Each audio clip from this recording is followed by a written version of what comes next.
Hola, soy Fanny, soy redactora y fotógrafa en Sopitas y también soy una gran amante de la música, aunque más que oírla me encanta saber todo sobre ella. Un día me pregunté cómo sería hablar con artistas de esos músicos y discos que cambiaron su vida, así como platico de música con mis amigos. Y como soy bien preguntona, trajimos a 2024 nuestro proyecto de Disco en Disco. Contactamos a varios artistas para conocer sus gustos musicales, mientras visitamos algunas de las tiendas de vinilos más cool en la Ciudad de México. Así que yo los estaré guiando por este viaje musical. Esta semana nuevamente nos dimos una vuelta por Discópolis, pero ahora junto a Gil Cerezo, vocalista de Kinky, quien nos contó sobre los comienzos de su gusto por los vinilos, la influencia que ha tenido Nirvana en su vida y muchas curiosidades más.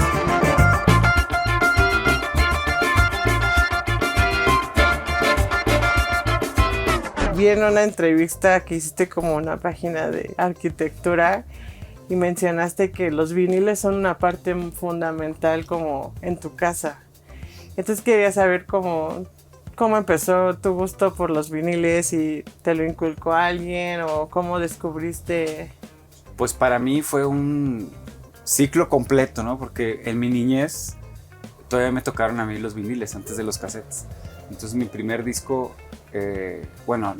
pasando después de los Pitufos y de Timbiriche y así, mi primer disco en vinilo fue Twisted Sister, que venía así el güey así con un hueso, un fémur así gigante, ¿No es la todo canción, maquillado? ¿no es el que trae la de We're Not Gonna Take It? La de huevos con aceite.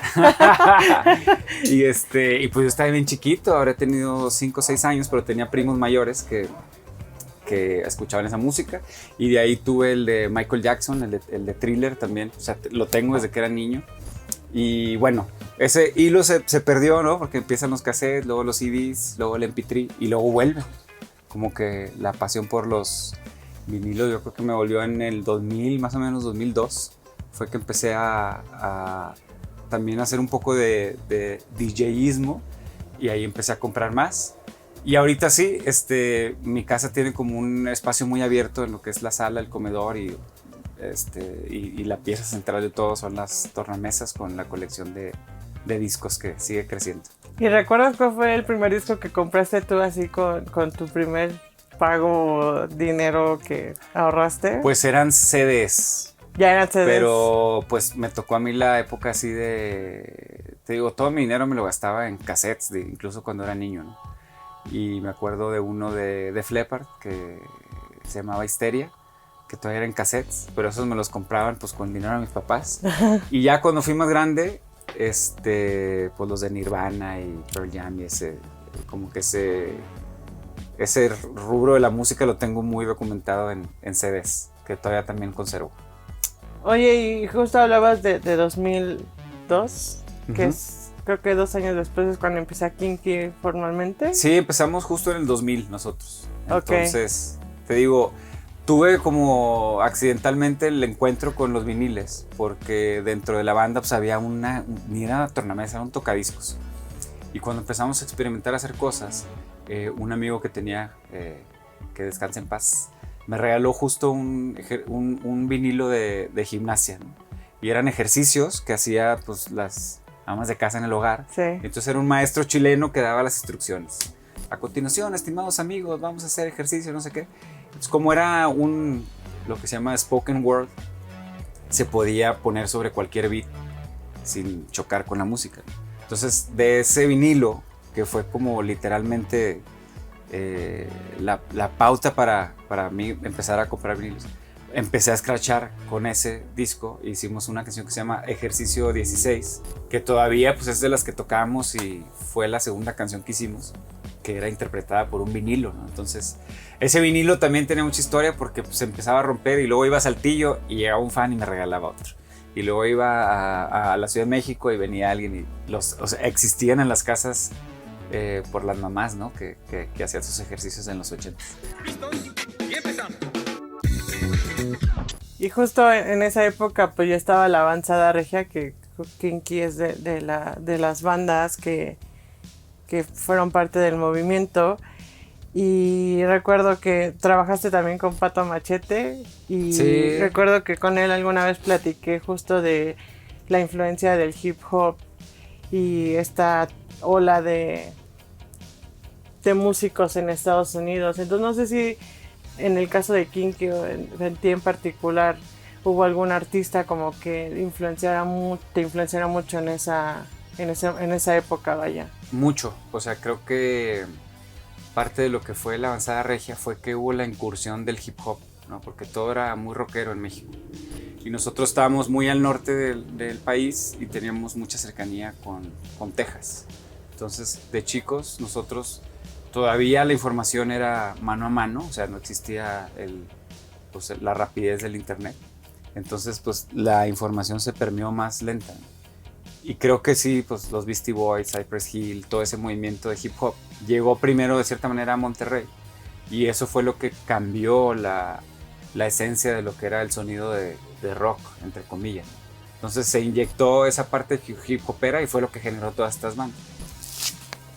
Pregunto porque siento que la avanzada regia también nace como esta descentralizar. Ese también lo tengo yo, güey. Desde que era niño. ¿Neta? Sí, es que yo era muy rockero cuando era chiquillo. Alice Cooper también tenía uno que se llamaba The Man Behind the Mask y lo ponían en repetición. ¿Y por Yo qué después- descubrirías esas bandas? ¿Por tu hermano, dices? Mis primos mayores, ¿Primo? que pues eran como mis héroes en aquel entonces. O sea, yo tendría 6 años y ellos tendrían 9, digamos, 11, el mayor. No, me llevaban 7. Ah, yo pensé que eran 6. como 16. Sí, no, yo tenía 6, ellos me llevaban 8 o 9. Entonces ellos ya estaban entrando ahí a los teens. Y ya pues eran rebeldes. Entonces yo los veía así con mucha admiración. Y te digo, y este fue mi primer CD. Fue el de los Chili Peppers, pero el de Blood Sugar Sex Magic. Literal, el primero. El primero que compré. Un discazo ese. Sí, es el que trae Pues trae todas. Maggie de qué? ¿Ah? Trae La trae de- la de Under the Maggie Bridge, de... trae Give It Away. Sí, sí, sí. Pues trae todas. Suck My Kiss, Sinead O'Connor, Roxy Music.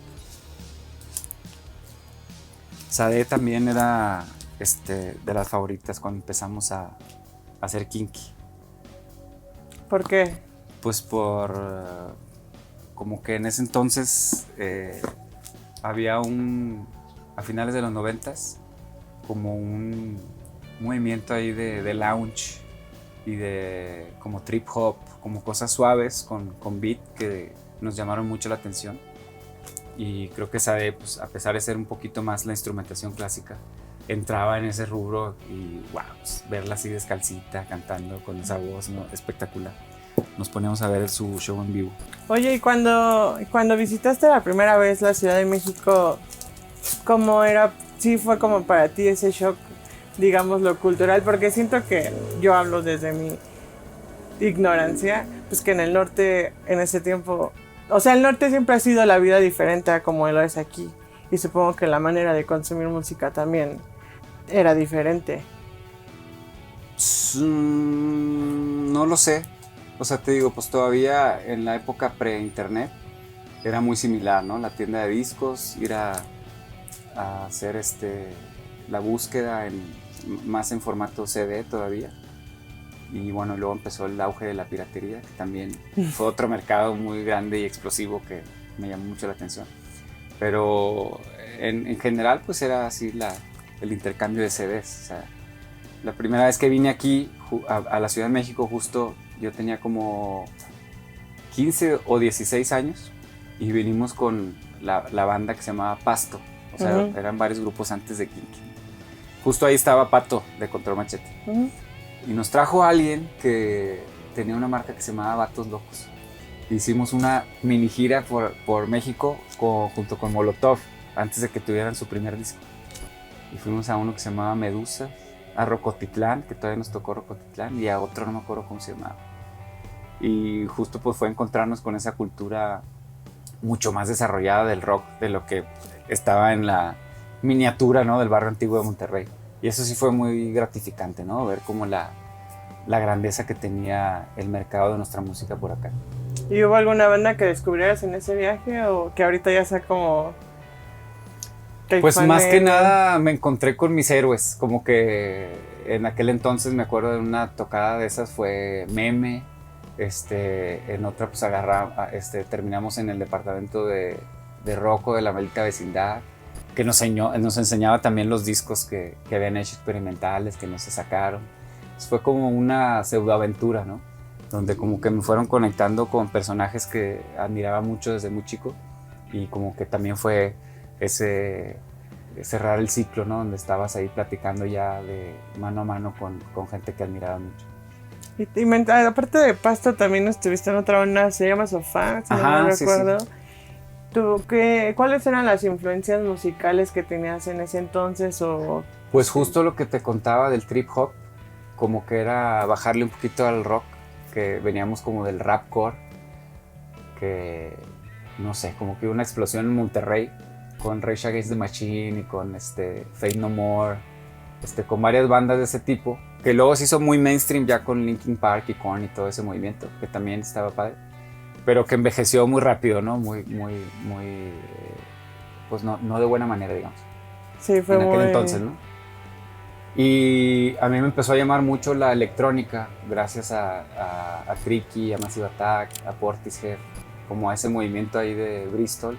Y antes de quitar totalmente las guitarras, pues más bien hicimos como una mezcla, y eso era Sofá, ¿no? Como un poquito canciones más tranquilas, algunas ya con basecitas electrónicas, pero todavía con la estructura de la banda de rock.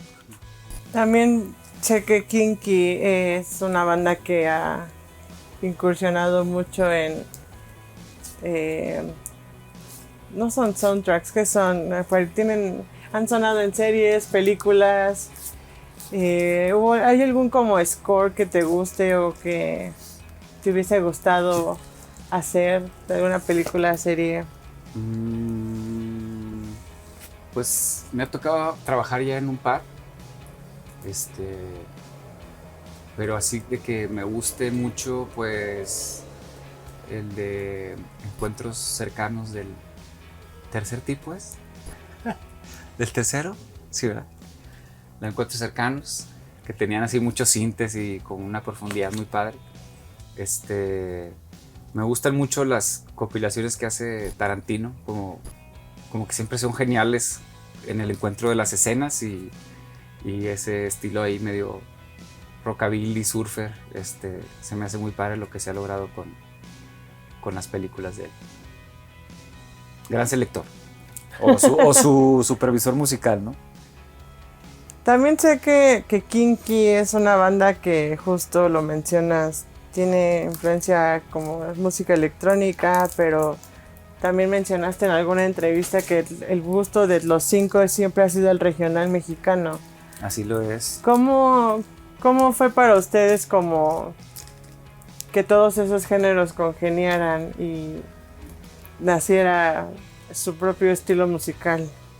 Pues porque estábamos enfocados mucho en electrónica en ese entonces. Como que veníamos justo de aquí del disco de Daft Punk. Bueno, pero no era el que nos tocó a nosotros, nos tocó el primero, ¿no? Y uno de Chemical Brothers, así fueron como que wow, y estaba el movimiento ahí de Cassius, muchas bandas europeas que traían como la electrónica un poquito más hypeada, y tratábamos de imitar eso, pero al mismo tiempo pues había quien le gustaba más el regional, entonces como que se hizo una combinación de personajes más que de estilos entre nosotros, y todos fueron metiendo de lo suyo. Entonces pues el acordeón, pues mételo a ver cómo suena, y encajaba y de cierta manera hacía coherencia con lo que queríamos transmitir. Y justo hace rato estábamos en otra entrevista, y al principio el primer disco lo grabamos justo en el estudio de los Chemical Brothers allá en Inglaterra, y un crítico de allá pues dijo que éramos como los Chemical Brothers pero con los Tigres del Norte. Entonces, pero fue muy natural, ¿no? O sea, fue como la búsqueda juvenil, ¿no? De la música del momento, digamos, pero pues las raíces son las raíces, y siempre hemos querido como enaltecer esa parte pues norteña que tenemos. Sí. Porque también creo que, o sea, hablando de críticos de otros países, su primer contacto fue con, ¿qué era? Alguien de Coldplay. Chris Allison fue el productor del primer disco, y Chris tiene solamente un par de canciones en el primer disco de ellos como crédito de productor. el que se llama Parachutes. Sí. Antes de ese disco tenían una especie de EP que él lo produjo todo. Entonces, más que nada era un productor más experimental. Ya a la hora que Coldplay se hizo un poco más pop o mainstream, ya pues nada más cupieron un par de temas de relleno de los del disco este de Parachutes, pero él trabajó como en una parte, o sea, a él le gustaba más la loquera, ¿no? Ese productor también hizo uno que se llama Los 3 EPs de Beta Band, que es un discazo también muy experimental y muy padre porque no deja de ser pop, pero tiene como pasajes auditivos muy interesantes. Él en realidad fue la disquera que nos firmó, o sea, él tenía su sello que se llamaba Sonic 360. Él viene a Monterrey y recibe un demo de nosotros en formato cassette y con ese cassette nos contacta y en realidad somos como el primer grupo de su ¿Sello? disquera, de su sello. Y estuvimos trabajando con él 2 discos nada más, pero pues él nos impulsó mucho a viajar al exterior, a pues tener giras como importantes con bandas anglo también, no solamente latinas. Y pues fue una época padre de ver nacer el proyecto y de cierta manera salirnos un poquito del camino que conocíamos de las bandas hermanas de Monterrey, que pues todas eran firmar con un disquero, con una disquera, una major de aquí, ya sea Sony, Universal o BMG en aquel entonces. Y ya tenían ese camino, ¿no? Nosotros de alguna manera nos fuimos por otro lado y de cierta manera resultó interesante pues la historia que nos tocó. Oye, ¿te gusta Coldplay? Sí, sí me gusta. Sí. Me gusta sobre todo el primer disco, pero se me hace increíble sus shows. ¿Sí? ¿Los viste Sí. aquí en México? Los vi ya hace varios años, pero siempre pues tienen esta magnitud. Yo viví en Los Ángeles muchos años y me tocó verlos por allá en el Hollywood Bowl y en otra arena por Pasadena. Y te digo, la fórmula que tienen ellos de amarrar la colectividad masiva es insuperable. ¿Hay algún artista tipo Coldplay, así de... Justo hablas de estos shows que son muy, muy grandes? Oye, qué padres Como discos, que, como que hubiera impulsado a Kinky a... Porque Ay. yo recuerdo que los vi en un Vive Latino y también ustedes traen como una pantalla enorme de luces y... Creo que los primeros, fíjate, fuimos de gira con los Flaming Lips y ellos como que de cierta manera les aprendí que los shows se pueden hacer de muchas maneras. Entonces ellos tenían botargas, confeti, cámaras, cosas teatrales y yo nunca había visto eso, ¿no? Como que fue muy grato ver que en esa cultura de hazlo tú mismo, ellos lo hacían de una manera espectacular. Todos los instrumentos estaban como intervenidos por ellos, los pintaban todos de naranja, incluso los amplificadores, todo era como muy customizado. Y yo venía pues de ver que todos usábamos la misma batería, y ellos ponen un show increíble que no se trata solamente de la música. Y de ahí como que empezamos a agarrar nosotros darle un plus al show en vivo y que no se tratara solamente de tocar las canciones parado frente al micrófono. Me influenciaron mucho ellos y empezamos a poner nosotros unas cámaras como de circuito cerrado, pero te estoy hablando también en el 2003, ¿no? Entonces era como muy novedoso también vernos en vivo y de ahí empecé a hacer los videos y empecé a hacer los visuales de atrás y a conectar pues todo lo que es la infraestructura del show para que funcionara acorde a nuestras canciones y hacerlo más interesante visualmente. Justo hablas de que en ese tiempo pues los shows, o sea, todas esas cosas eran novedosas, pero creo que ahorita es más difícil, o sea, cada vez es más difícil sorprender a la gente. Y creo que justo por artistas como Taylor Swift que son inmensas y cuando los ves en vivo es de... Precioso. O sea, pone la vara muy alta. ¿Ustedes cómo crees que han hecho pues eso, evolucionar pero esa... ¿cómo se dice? En la región 4. siempre yo trato de ver qué están haciendo así los shows grandes y todo, y creo que por primera vez, o sea, los grupos y los artistas mexicanos ya le están entrando a la producción. Ahí me tocó trabajar haciendo la producción de muchas bandas. Pues entre ellas hice Los Ángeles Azules en el Coachella, hice el show de Bronco, siempre se los hago, se los voy renovando. Trabajé con Moenia, con algunos DJs, todo lo de Kinky lo hago yo. Y siempre era muy difícil a la hora de explicar, ¿no? Que las cosas cuestan y que pues hay que invertir para hacer un buen show. Esa cultura no existía en México y creo que ahora por primera vez, después de tantos artistas que vienen exponiendo shows tan padres, ya se empieza a ver esa cultura reflejada pues en los shows de los mexicanos, que está chingón. Oye, ¿y qué es? La Revolución de Emiliano Zapata es de esos discos como icónicos del rock nacional setentero. Finales de los 60, setenteros, un poco con la inercia de Avándaro y todo esto, y ellos tienen pues, su canción más famosa, es esta de Nasty Sex. Nasty Sex. Por todo lo que ocurría en su momento, fueron distintas ediciones en muy poco tiempo, estaban seriadas, y a la gente le maravillaba ese tipo de artistas. Hoy ya solo nos quedan reediciones, ya no hay. Me encantaba a mí. Es una joya. Un grupo, es argentino, ¿no? Sí. Con Fidel Nadal, que también tenía varias canciones con Mano Negra, según yo. ¿Y cómo descubrías esos artistas? ¿Igual yendo a tiendas pues de disco? Sí, era entre tiendas de discos, te digo, mucha comunicación de gente clavada de Monterrey que nos pasábamos CDs y cassettes. Oh. Y esta parte del reggae con el rock, con el ska y con los samplers, que digo, uno de mis discos favoritos es el de Mano Negra, el de Casa Babilón. A lo mejor lo tienes por aquí. Ese también ya se reeditó varias veces. Y es el primer disco, así que literalmente me voló la cabeza de la cantidad de sonidos diferentes que involucraban en la composición. Diferentes cantantes, como diferentes estilos musicales y todos como haciendo una amalgama así espectacular. Ese disco es de mis tops. Justo este es el anterior de ese Casa Babilón, que según yo fue el último, no estoy seguro, pero ese también era un must en un antro que se llamaba El Cocoloco en Monterrey. Ponían la de Mala Vida todo el tiempo. ¿Te acuerdas cuál fue el primer concierto al que fuiste en Monterrey?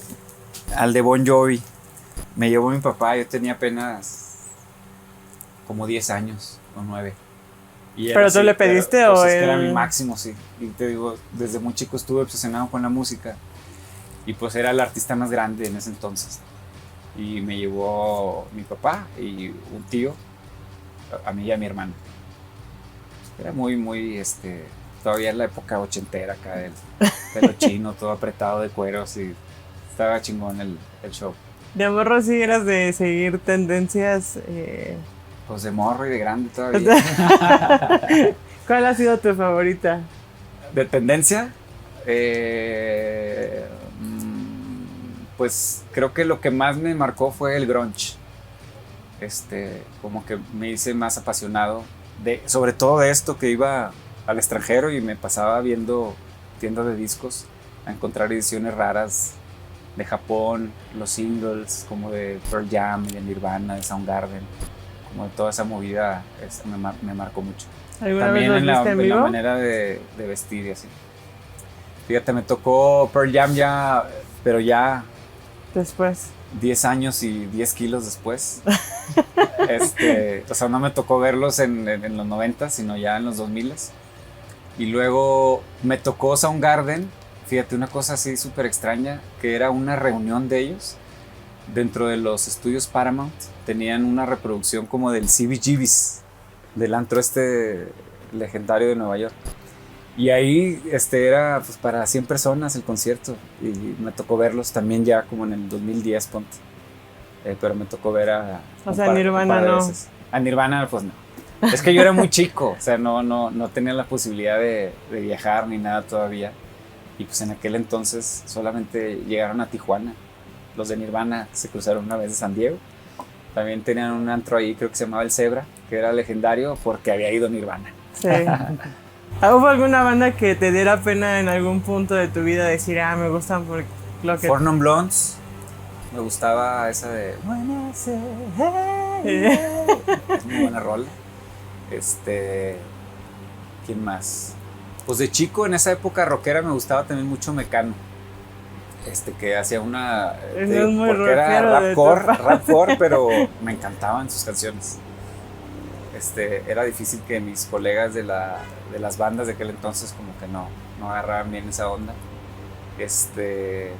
Y mi mamá escuchaba en repeat los de los boleros de Luis Miguel. Y a pesar de que no me gustaba, algo en mí sí, o sea, cantaba las melodías, incluso hasta llegué al concierto acompañando a mi mamá. No sé ustedes, pero fue muy cool saber que el primer disco que Gil Cerezo compró fue uno de los Red Hot Chili Peppers, el cómo agrupaciones como los Flaming Lips inspiraron a la banda, y hasta esa comparación que le hicieron a Kinky con los Chemical Brothers. Y para ustedes, ¿cuál fue ese dato interesante que descubrieron en este disco en disco? Nos vemos en el siguiente episodio.